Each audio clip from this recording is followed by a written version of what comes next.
ముఖ్యమంత్రి నారా చంద్రబాబు నాయుడు ప్రజా సంక్షేమమే ధ్యేయంగా అందిస్తున్న ఆర్థిక సాయం పేద కుటుంబాలకు కొండంత అండగా నిలుస్తోందని టీడీపీ నాయకులు పేర్కొన్నారు. శుక్రవారం గొల్లప్రోలు పట్టణ టీడీపీ కార్యాలయంలో కూటమి మార్గదర్శకత్వంలో సీఎంఆర్ఎఫ్ చెక్కుల పంపిణీ కార్యక్రమం నిర్వహించారు. ఈ సందర్భంగా టీడీపీ పట్టణ అధ్యక్షుడు గుండ్రా సుబ్బారావు చేతుల మీదుగా లబ్ధిదారునికి ఆర్థిక సాయం చెక్కును అందజేశారు. గొల్లప్రోలు మున్సిపాలిటీ పరిధిలో 20వ వార్డు ఈబీసీ కాలనీకి చెందిన గానుగుల గణపతి అనారోగ్య కారణాలతో వైద్య ఖర్చుల నిమిత్తం ముఖ్యమంత్రి సహాయ నిధికి దరఖాస్తు చేసుకున్నారు. దీనిపై స్పందించిన ప్రభుత్వం 40,000 మంజూరు చేసింది.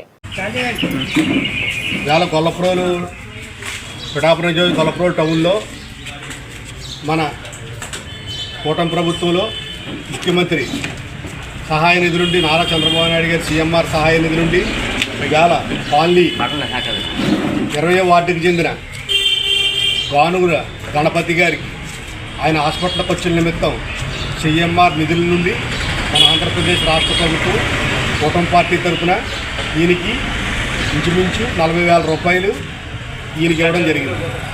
ఇలా గొల్లప్రోలు అప్డైజ్ మేము ఇంచుమించు 30 లక్షల రూపాయలు నుంచి 15 లక్షల రూపాయలు చెక్కులు ఇవ్వడం జరిగింది. కూటమి ప్రభుత్వం అధికారులకు వచ్చాక ఓన్లీ ప్రతాప నిజం గొల్లప్రోలు గ్రామంలో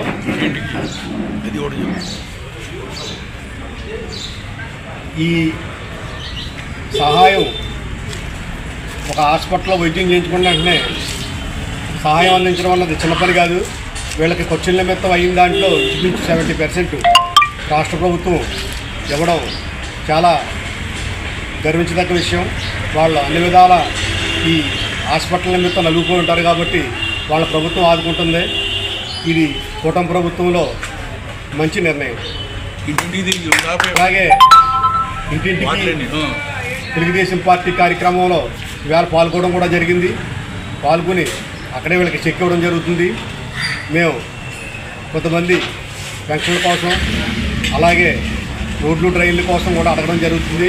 ఇవన్నీ కూడా కూటమి ప్రభుత్వంలో మన ఇక్కడ ఎమ్మెల్యే అలాగే తెలుగుదేశం పార్టీ అధ్యక్షుడు నారా చంద్రబాబు నాయుడు గారు, లోకేష్ గారు, వరం గారు అందరూ కలిసి నిర్ణయం తీసుకుని త్వరలోనే అవన్నీ చేయడం జరుగుతుందని ఆ ప్రజలకు హామీ ఇవ్వడం జరుగుతుంది.